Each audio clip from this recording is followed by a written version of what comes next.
शांति शांति शांति है। मेरे बहुत ही प्रिय और बेहद सम्मानित साथियों, हृदय की असीम गहराइयों से अभिनंदन, बहुत बहुत हार्दिक स्वागत।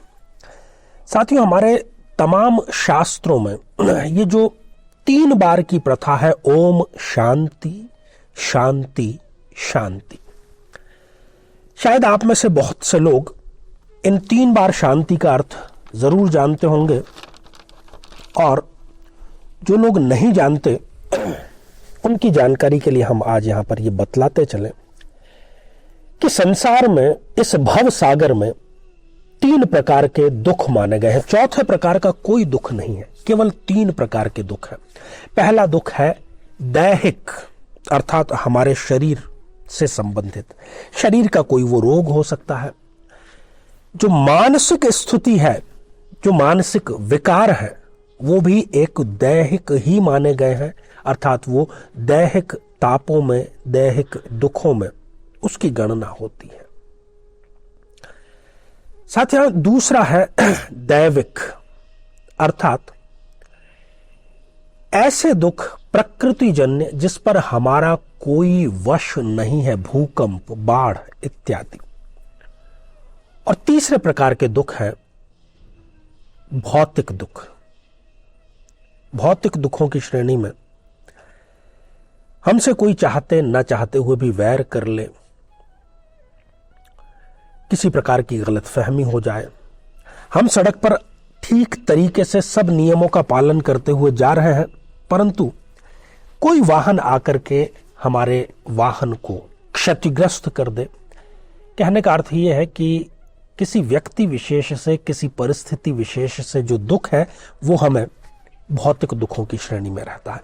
तो ये जो 3 प्रकार की शांति शांति शांति ही है, इसमें यही प्रार्थना की गई है कि सभी का कल्याण हो और सभी को इन दैहिक, दैविक, भौतिक तापों से, दुखों से निवृत्ति प्राप्त हो।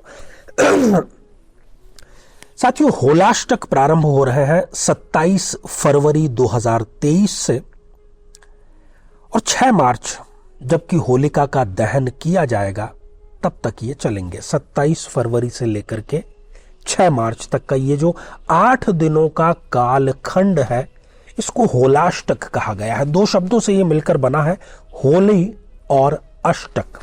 होली से पहले के जो ये 8 दिन है, इनको अच्छा नहीं माना गया।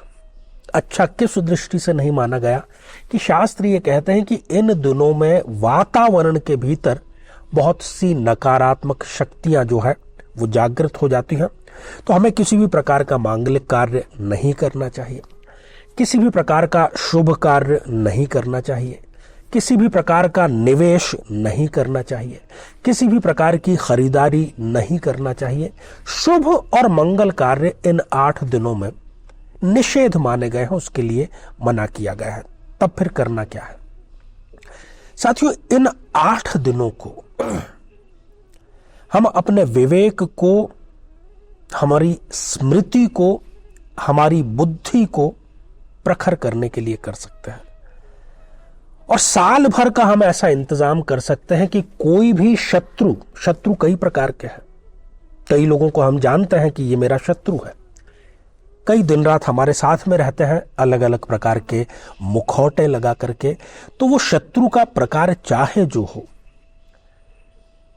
मैं कुछ बातें आज आपसे साझा करने जा रहा हूं, और यदि आप इन होलाष्टक में इन सब बातों का ध्यान रखते हैं, उनका पालन करते हैं, तो निश्चित रूप से अगले 1 वर्ष पर्यंत शत्रु आपका बाल भी बांका नहीं कर पाएगा, बल्कि वो आपके सामने नतमस्तक जरूर हो जाएगा। साथियों, हमारे जो भी अच्छे दिन हैं या बुरे दिन हैं, वो कहीं ना कहीं हमारे द्वारा भूतकाल में लिए गए निर्णय का ही परिणाम है। जी हां साथियों, तो इन 8 दिनों में, चलिए पहले मैं इस 8 दिनों के बारे में थोड़ी सी बात कर लूं कि इसमें नकारात्मकता क्यों मानी गई है। आपने कथा अवश्य पढ़ी होगी, स्कूल के दौरान पढ़ी होगी, कहीं सुनी होगी कि भक्त जो प्रहलाद थे उनके पिता हिरण्यकश्यप उन पर बहुत यातनाएं करते थे। हिरण्यकश्यप स्वयं को भगवान मानता था, वो नहीं चाहता था कि उसके अतिरिक्त किसी और की पूजा अर्चना की जाए, और स्वयं उसकी संतान ही इसका विरोध करती है। उसकी संतान प्रहलाद श्री हरि की, विष्णु की भक्ति में लीन रहते हैं, और इन 8 दिनों में ऐसा कहा जाता है कि वो कोई ऐसी यातना नहीं बची जो हिरण्यकश्यप ने प्रहलाद को न दी। और फिर भी वो ईश्वर की साधना से बाज नहीं आया, तो इसके 8वें दिन, होली के दिन, उनकी जो बहन थी होलिका, जिसको कि यह वरदान प्राप्त था कि वो आग से जल नहीं पाएगी, उसको पहले लकड़ियों पर बैठाया गया और उसकी गोद में फिर प्रहलाद को बैठाया गया और अग्नि प्रज्वलित कर दी गई। पर ईश्वर के वहां पर चमत्कार तो होते ही हैं।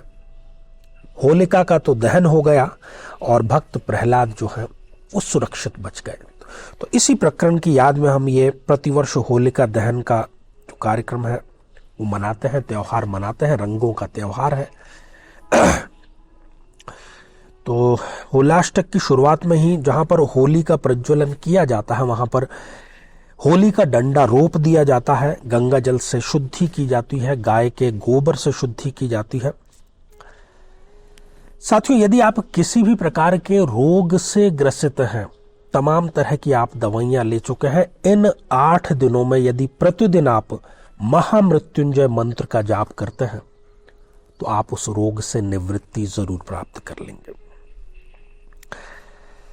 अब 4 बिंदु मैं यहां पर आपको एक एक करके बतला रहा हूं। उन 4 बिंदुओं का यदि आप पालन करते हैं होलाष्टक में, तो निश्चित तौर पर शत्रु आपके समक्ष नतमस्तक अवश्य होगा। सबसे पहली और महत्वपूर्ण बात कि इन 8 दिनों में आपको ब्रह्मचर्य का पूरी शिद्दत के साथ में पालन करना। अब ये शिद्दत की क्या परिभाषा हुई? मन से, वचन से और कर्म से सात्विक रहना है, ब्रह्मचर्य का आपको पालन करना है।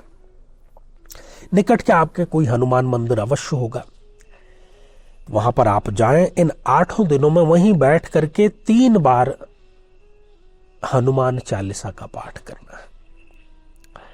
चौथी बात, जब आप हनुमान चालीसा का पाठ कर लें, हनुमान जी से प्रार्थना कर लें, अपनी मनोकामना कह लें, तब वहां पर उनके दाहिने पैर से थोड़ा सा सिंदूर आपको लेना है और तिलक के रूप में उसको आशीर्वाद स्वरूप आपको धारण करना है।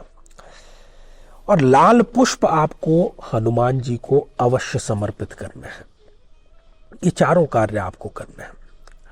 साथियों, इन चारों कार्यों से आपके आभा मंडल के बाहर एक सुरक्षा कवच का निर्माण होगा और सभी प्रकार की ऐसी नकारात्मक शक्तियां जो कि शत्रु द्वारा प्रेरित की जाती हैं, स्वयं हनुमान जी आपकी रक्षा करेंगे। तो मुझे पूरी आशा है, बल्कि पूरा विश्वास है कि आप इसका लाभ जरूर लेंगे। जीवन में किसी समस्या का सामना कर रहे हैं, जैसे कि शादी में देरी होना, पति पत्नी में मनमुटाव या तलाक तक की नौबत आ जाना, संतान का प्राप्त न हो पाना, नौकरी या धन प्राप्ति में बाधा आना, जीवन के प्रत्येक क्षेत्र में किसी न किसी प्रकार की बाधा आना, तो आज ही अपनी जन्म पत्रिका का संपूर्ण विश्लेषण करवाएं और पाएं समस्या से सदैव के लिए मुक्ति। तो आइए साथियों, अब हम बढ़ते हैं आज के हमारे कमेंट के चरण की तरफ।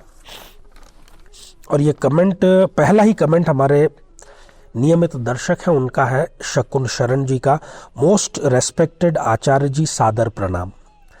Very nice and pure prediction, you are absolutely unique personality, blessed me always till the end of my last breath, accept my humble and heartiest regards. Shakun ji, आशीर्वाद हृदय की असीम गहराइयों से। साथियों, अगला कमेंट इंदु शुक्ला जी ने लिख भेजा है। प्रणाम गुरु जी, आपने लिखा है, तो इंदु जी आपको भी आशीर्वाद हृदय की असीम गहराइयों से। और अगला कमेंट अंजना मिश्रा, अनामिका मिश्रा इस आईडी से आया है और आपने पूछा है, गुरु जी, जिस पत्नी का पति उसका सम्मान नहीं कर रहा हो, हमेशा उससे झगड़ता रहता हो, तो क्या करें, प्लीज बताएं। मेरी दोस्त बहुत परेशान है। देखिए, आप अपनी दोस्त से ये कहिए कि उनकी जन्म पत्रिका में जो भी सप्तमेश है, सप्तमेश अर्थात उनके जीवन साथी का कारक ग्रह, उसके मंत्रों का जाप करें। उनको इसमें देखिए कि क्या जादुई परिवर्तन नजर आता है और दाम्पत्य में प्रेम का संचार होता है। तो साथियों, आज के लिए केवल इतना ही, और इसी मंगल कामना के साथ में कि आप सभी स्वस्थ, समृद्ध और शांतिपूर्वक जीवन व्यतीत करें। नमस्कार।